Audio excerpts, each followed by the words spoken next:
super excited to have Dr. Donetrus G Hill on the My K12 Career Show to share his story with our viewers and our listeners. Dr. Hill, can you please share what's going on in your life and in your K-12 career right now? Absolutely. I want to say thank you, Dr. Williams, for having me. Always a pleasure to speak about education, speak about my journey. I truly believe I've experienced a lot, and I know that, or I pray that this can benefit somebody. Very happy to be here. Happy New Year to you and to all of your viewers. And it's going to be an amazing year. I put on LinkedIn yesterday. This is 2023. This is the jump man year. We're going to take Jordan. I love that. This year.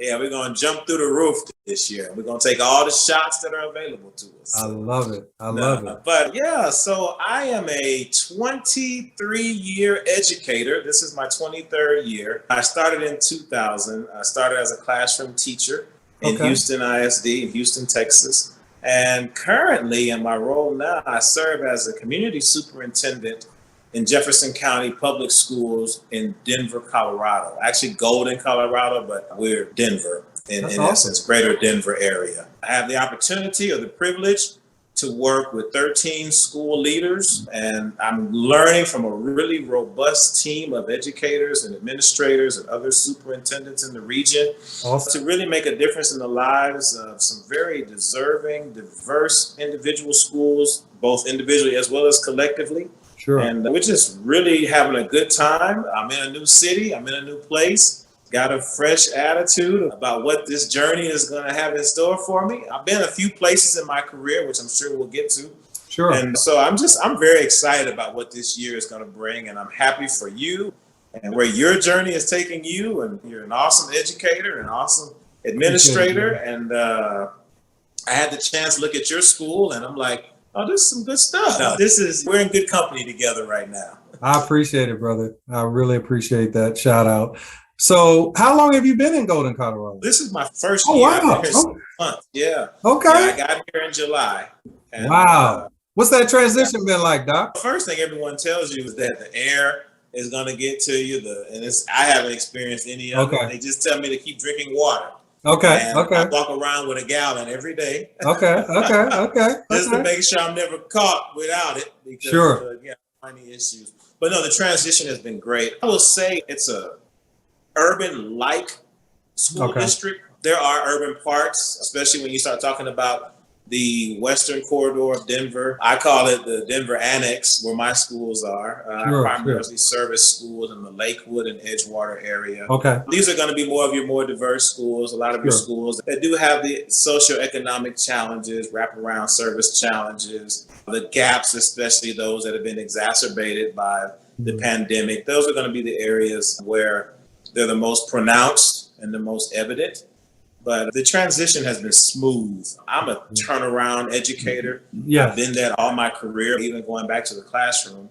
And so working in this part of Denver, it's par for the course. The cool part about it is I get to bring a lot of the skills and a lot of the experiences that I have picked up along my journey and bring them to these school leaders, these principals, and their leadership teams in a way that is unique to this area, again, coming from different parts. And then one of the other things, and I'll go ahead and share it if I'm sure that you'll allow it. I'm also the first African-American to serve in this role in our school district. This will be my third time breaking the color barrier. But this one here is the most significant first African-American to serve in senior academic leadership in our school district. There are challenges that come with that. But there are opportunities that are just monumental opportunities. Like I said, I have a really good team that I work with, and we have a good leader that we follow. And she is doing an amazing job. And I get to learn from her. I also get to learn from my direct supervisor, and he's a phenomenal leader. So the transition has been smooth because I'm surrounded by people that actually care and really do care about the outcomes for deserving children and also the development of effective faculties and staffs. 100. Dr. Hill, first of all, congratulations. And I'm always so grateful when I see people of color break these barriers. So I did want to ask you a question, like as it relates to you having most of your career in the state of Texas. How did you even go about ending up in a state like Colorado? Because it's not like they're right next door, right? They are not. They are not. So there's a middle passage there in the middle there. Okay. So when I left Houston in 2016, I was principal at Jack Yates High School. And Jack Yates High School, that's the school that, just to give it some name recognition, that's the school that George Floyd graduated from. Wow. I wasn't his principal, but Jack Yates is the second oldest school for African Americans in the state of Texas. Oh, wow. Or in Houston, excuse me, in Houston, not Texas, Okay. in Houston. And I was a principal there. And when I left Yates, we decided that I wanted to finish my doctorate. Okay. And I wanted to start my own consulting business. Okay. So I was fortunate to have the opportunity to travel to several Latin American countries, several states and school districts here in the United States, speaking about leadership development, working with faculty, working with staff, to make sure that we actually get the excellence out of people. The potential is there, but we have to figure out how to turn that potential into kinetic. And that takes us being very diligent and intentional with our approach and our practice. So I was going around the country and doing some international country and doing trainings, speaking about leadership development, student relationships, classroom management, student achievement, student growth, all those different things, all the buzzwords, and going around doing that. And I did a training in Dayton, Ohio. Okay. And while I was doing the training, people were texting saying, who is this guy? We need him to be here with us. Somebody needs to offer him the principalship of one of the schools there that had a leadership void. The school had been without a school leader for about 8 months. Okay. They did not have a principal, and they offered me that position. I turned it down initially. I was like, no, I'm good. I'm liking what I'm doing. I'm traveling. And my wife at the time said, you just finished your doctorate. And she's an action research person like I am, a social scientist. She says, we need the data. We need to be able to see if all the things that you postulated and all the things you hypothesized and all the things that you recommended for schools to do in your dissertation is something that we can actually apply to a school that's been without a leader for 8 months. Wow. And lo and behold, I took the school on and we did some amazing work there. And then we took on another school in Dayton, Ohio. Both schools made dramatic turnarounds in less than a year. The second school, Belmont High School, we went from an F to an A in one academic year. Wow. We were doing the right work with the right people at the right time. Again, but the impetus of my work is about pulling out the excellence in both the students, the staff, and the faculty, as well as my leadership team. So I had a really great body of professionals to work with there, and changing the culture, changing the climate, and also impacting the community. And so from there, I took about 6 months off just to, all right, let's shake the dust off of this one, because when you do turnaround work, that's some very arduous work. And if you're not careful, you'll burn yourself out. Sure. And I learned very early in my career from some seasoned principals that you work 3 or 5 years, you take a break. You work 3 or 5 years, you take a break. And so I took about 6 months off. And I saw this position, the community superintendent in Golden, online on LinkedIn, in fact. Okay. And reached out to the recruiter, and the recruiter told me, he said, from everything I know about you, I think you should apply. And I said, all right, let's go with it. And I remember applying on a Thursday, and I think it was 2.5 weeks later, I was hired. And so, hired, not interviewed. Hired, yes. Wow, that was quick. Yeah, about 2.5, 3 weeks. They had me out. We did a few virtual interviews. They flew me out, and here we are today. Wow. In Denver. Yeah, I'm praying for my friend Russell Wilson, though, because they just ain't giving him no slack out here. Bro, and look, what's crazy is his replacement up here that made the Pro Bowl. Exactly. Exactly. Yeah. So that's how I ended up here. Man, that's an amazing story. That's an amazing story, and kudos to you. That just goes to show you what God has for you is for you. It's for you. The Bible says that the steps of a good man. Ordered by the Lord. Yeah. But see, people only think that means good steps. It's all of your steps. 100%. Even if you sidestep, make a wrong step, all of your steps are ordered. It's just a matter of you getting back on the path. But lo and behold, God will get you to that expected end. Just got 100%. to trust and believe. And so 100%. that's what my career has been about: faith and family and high expectations. And God has taken good care of me. I've had good people in my life to take care of me. And I'm very excited about my journey. That's good. When you're going through it, you don't understand it. It's Sure. why is this so hard? Why are we making bricks with no straw? Like, what is this all about? Yeah. But then you turn around and you look back, like the song say, when I look back over my life. And 100%. so you recognize that my good days truly do outweigh my bad days. 100%. No, that's real, man. So I'm super excited for you. If for whatever reason, which we know this isn't going to happen, but if I didn't see you for the next 5 years, where does Dr. Hill see himself in, let's say, 2028? Wow, 2028. Hopefully be leading my own district. I have it in me to do a district. Sure. Because again, there's such a void. People think leaders need just to be developed. Leaders also need support. And they need mentoring. And they need coaching. Absolutely. And they need accountability partners, yes, and they need people to hold them to a standard, but sure, we also need people to support them. Absolutely. My goal is to have a school district that really is in need, that's in peril, and say, listen, we're waiting on Superman, and I want to put a cape on. And there you go. And I know that it's easier said than done, but sure, what I do know is that possibilities are limitless. It's just a matter of people saying, we're going to put all of the issues to the side, even though we got to work through them at the same time. We're going to put the issues to the side and really work on developing a school system, developing a district that really is about people. Sure. We're always about programs. And I'm just a firm believer that you can have all the programs you want, but you still have to have people to work through them.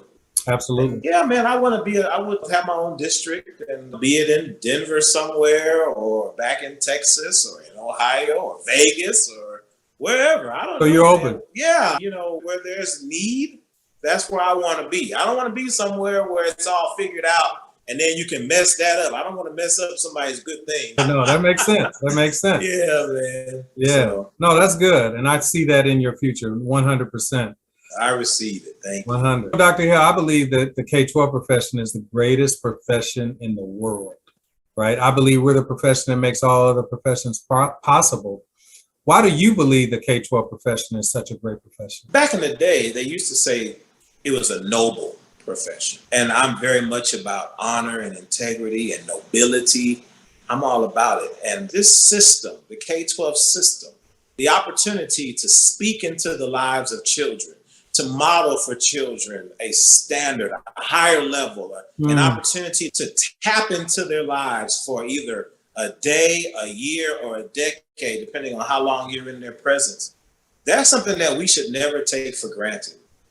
It's an opportunity to be a blessing to someone with your knowledge, skills, and experience. And so the nobility that comes with being a K-12 educator is that we impact every person. The challenge to that is to impact them in a way where we produce growth and we produce positive results rather than doing harm. Yes. So that's where we have to really be careful, because we're going to make an impact either way. We should always err on making an impact positively and pulling the best out of young people and adults. And so this profession, again, like you said, it is the gateway to everything everyone else is doing. I don't care what you aspire to be. You still had a teacher somewhere in your life. There was a principal somewhere in your life. There was a superintendent, a bus driver, a coach somewhere in your life that made you feel a certain way. Sure. The prayer is that it was in a positive, empowered way, but they still made an impact in some manner. And so for me, I've tried to build a career where I've made positive impacts and made considerable investments in the lives of young people as well as adults, as I've served as a leader in different school districts. My true heart's desire is to be an asset and not a liability. And every educator has that opportunity. And so that's why I truly believe that this is by far the most noble profession. Again, because in this profession, we get to create anything we want to create. Yes. Hey, young man, young lady, You want to be a doctor? You want to be a physician? You want to be a social media influencer? Guess what? There's a class for that somewhere. 100%. You don't have to reinvent the wheel. You don't have to do this the hard way. All you have to do is submit to the fact of allowing someone to mentor you throughout this journey. And guess what? You can be anything you want to be. Love it. Like I told you in our pre-interview, I have a 9-year-old. His mom was telling me just today, she bought him this inventor kit for Christmas. Okay. So he opens up the inventor kit and he starts trying to put the pieces together. And she goes and she speaks to him. She says, son, the instruction manual is right there though. My 9-year-old, witty like his father, says, if it's an inventor's book, then why they send instructions? He was irritated at that point. He said, I don't even want to play with this anymore. Because there's a hunger there to create. Sure. There's a hunger to synthesize. And most of our students have that. Sure. But the challenge is somewhere along the way, there's an adult somewhere that actually discourages that. Yeah. And that's what we have to be careful of in this very noble profession. And we need people that are not afraid to say, listen, do not speak to my students like that. They can do anything they want to. 100%. I don't care. It's irrespective of a zip code, a familial experience, trauma, whatever the case may be. We can overcome anything as long as we put work into it and we put effort into it. Yeah, man. So that's why this is the most amazing opportunity to serve and work in the lives of students. And I'm gonna say this one more thing. I know you got another question, but I'm gonna say this one more thing. No, you're good. And when you're a leader, a principal, a superintendent, the same thing for the disillusioned educator. It's, hey, you're in this because for whatever reason you were called to this. Now there are some people that aren't. I get that. Sure. But that's our obligation to sniff them out. 100%. Say, I don't think this is for you.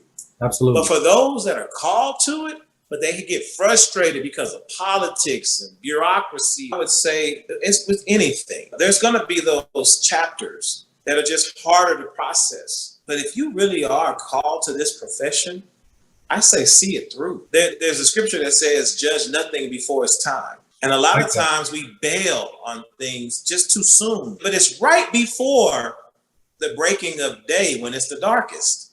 That's true. And so if we just hold on and just stay committed to our studies and stay committed to the profession, stay committed to all of the experience you've gained. Remember the joy on that student that's like Mr. and Mrs. or Dr. such and such. Because of you, this is what I'm doing. Because of you, I'm still in school. Because of you, I come every day. Like, just don't get weary in well-doing. Yep. Because it will change. Remember this, nothing will ever stay the same. The one thing that is promised to us is change. It's not going to stay the same. That is so true. And you just have to remember why you do it. And that goes back to, who is it? Simon Sinek, your why. What is your why? As long as you can remember your own personal mission statement, your own personal why I'm doing this, why I invested in myself to do this, you can see it through. And I encourage you. I know it's tough right now. The gaps are huge. The gaps have been expanded. Kids are coming much more unsocialized. They're coming undisciplined because they spent the first 3 years, some of our elementary kids, and then there was that middle school void where they didn't even go to middle school, where they went 5th grade and then they were in the 8th grade and now they're back in school. We get it. We get it. Sure. But hear me, if there is anyone more capable to do this, or we are in the position right now where we are the most capable, because it happened during our time. Yep. See, every era has their thing. Yep. And because you are a classroom teacher or a school leader or a counselor or a nurse or a bus driver or a janitor, whatever role you play right now, it's because you are equipped to handle this season. So don't second guess what you believe when you said yes to this call. Just be patient in it, evolve with it, learn from it, gain new skills, and then stick to it, because you can do it. That's awesome, Dr. Hill. I have a question for you, Doc, and this is going to be my final question. You've been in this 23 years, correct? Correct. If you could go back to your 21, 22-year-old self, would you do it all over again? Ooh.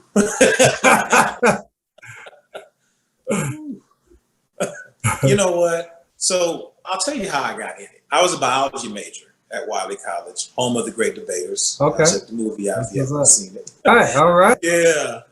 But I was you a biology pre-med? major. Sir? Pre-med? Yes, sir. I was going to medical school.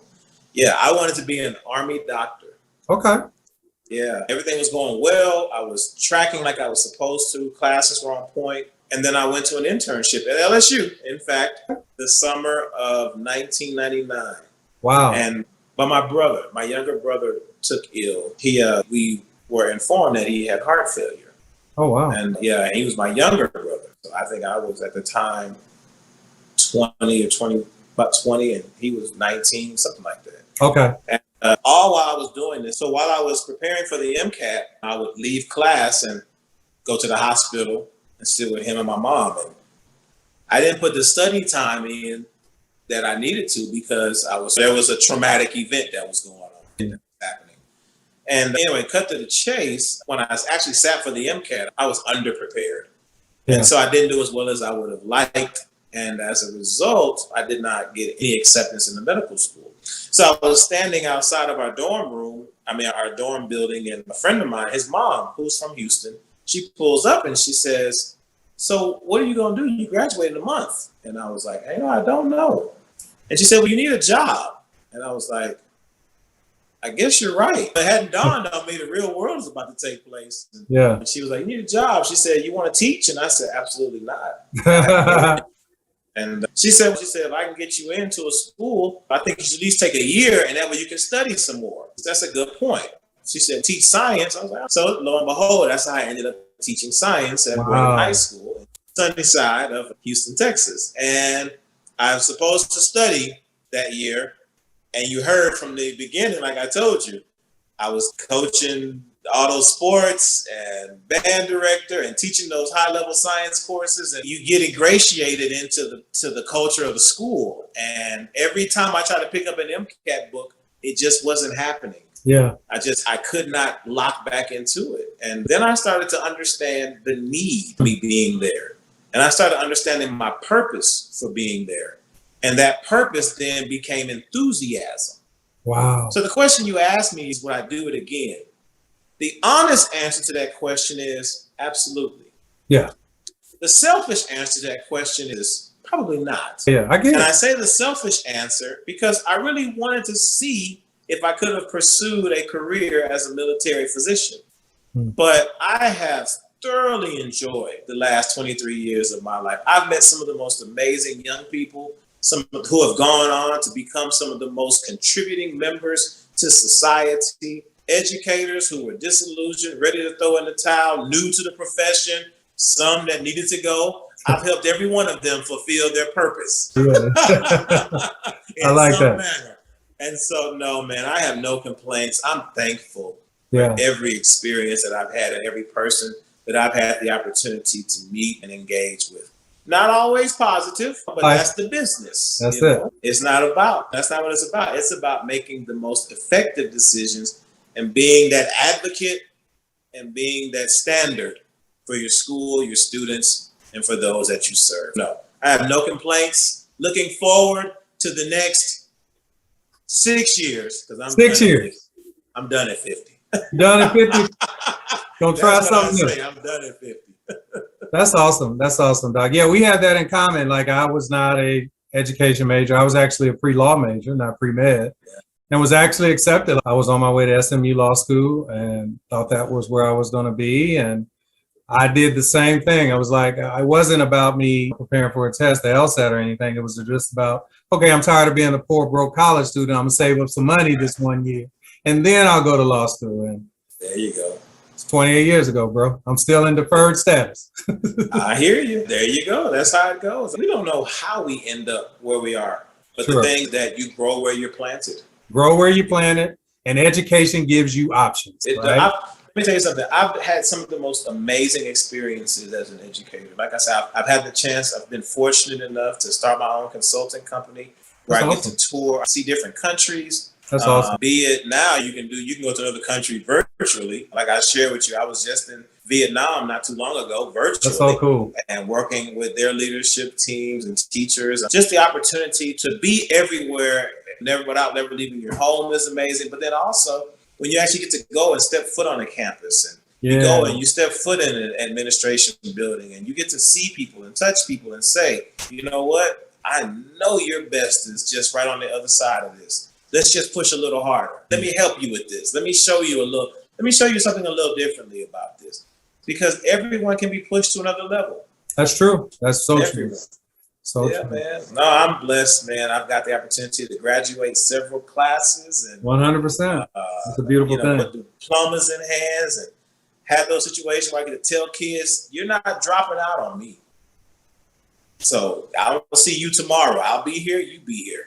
So just those great opportunities. Love it. That's so cool, Dr. Hill. Dr. Hill, I want to thank you so much for coming on the My K12 Career Show and just being so transparent and authentic, just sharing with our viewers and our listeners. But before you leave, could you please leave us with some parting words of wisdom? Tell us how we can connect with you, and then we'll say goodbye. All right. My kids and family, they're all going to be like, there he goes. And I have several. I'm the quote person. I've got a saying and a story. I got a saying and a story for every situation. That's awesome. But I encourage everyone to no longer live beneath your potential. Make the choice today. Yesterday was the start of a new chapter. But if you take yesterday's or last year's attitude into this new season, you're going to get the same thing. So let's make up our minds that we're going to no longer live beneath our potential. And where we see struggle in somebody else, we're going to lend a hand to say, let me help you up a level. It's time for everybody to level up. I love it. I love it. How can we connect with you, Doc? You can connect with me on LinkedIn. You can also connect with me on email. Okay. Do I need to give it to you and put it in the... No, I'll put everything in the show notes. Okay. So email, LinkedIn. Do you have Instagram or any of that other stuff? Twitter? I do have Twitter, Instagram, and Facebook, but I'm off it for the next 90 days because this is me leveling up. So I'm only going to use LinkedIn. Got it. Because that's my platform where I conduct business, and I'm trying to take my family and myself up a level. And so I'm going to focus there and come out of the social scene and let me figure out how to elevate what I have going on. So LinkedIn is the best way to reach and communicate, and I welcome it. I'm very easy. Like everybody tell me, like they always say that me and Deion Sanders have these similarities. I'm like, I'm with it. I'm with it. Like you say, I'm easy to find. That's what's up. I love it. And since he's going to be there with you, you need to get him to come and tour some of these schools and be an inspiration in Colorado. I'm going to reach out to him. He and I actually know each other. He won't remember me, but I remember him. Like I say, when I was the principal at Jack Yates, we had a phenomenal basketball program and a couple of state championships. And then one year, they were the #1 team in the nation. Oh, yeah. And so we would play him all the time. We would go to his school. He would come to our school.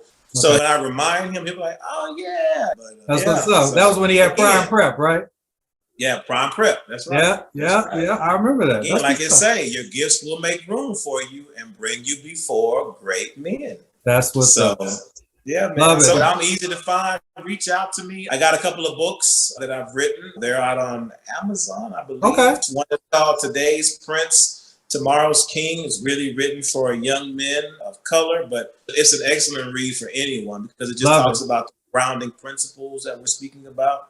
And then my second book that I wrote came out in 2019. This one is called Give Me a Year. And I actually wrote it for educators. Okay. It's a spiritual book, but it really anybody can access it. And a matter of fact, I'll send you the link. Please send me both links. I'll send you the link of where they can get them if they're interested. No, that'd be great. And I autographed every copy.